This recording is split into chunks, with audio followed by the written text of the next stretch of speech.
nida go'aan adayg iyo dulqaad baa la isku dhaafay qofku markuusan go'aan lahayn way adag tahay in uu qabsado meesha uu tiigsanaya hadduu qabsadana adkaysi bay u baahan tahay noloshu way kurba badan tahay way ciriiri badan tahay way cabsi badan tahay waxyaabo badan oo aad tiigsanaysid maanta cabsi bay kugu hayaan bilowga ugu horeeya waa markay kugu cabsi badan tahay dhexda markaad joogtidna waad shakinaysaa waxaad isleedahay waxa kan aad sato mushkiladaydu ooyaan way ka dulla calaacalan maxaa meeshan i keenay baa ka yeerta inta fara ku tiriskahay markay xaalad adag la kulmaan oo la gudboonaato waa marka naftooduba ay qirato in albaab cusub oo fursadii isu furi doono awood baa la siiyey maanta waad kortay qof weyn oo caqli loo qaan gaaray baad tahay waad dhammaystiranto caafimaadkaagii oo aan waxba ka dhimanayn baad haysataa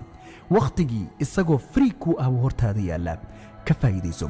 awoodda lagu siiyey ee xaaman meesha badi aynu ku guul daraysanay ku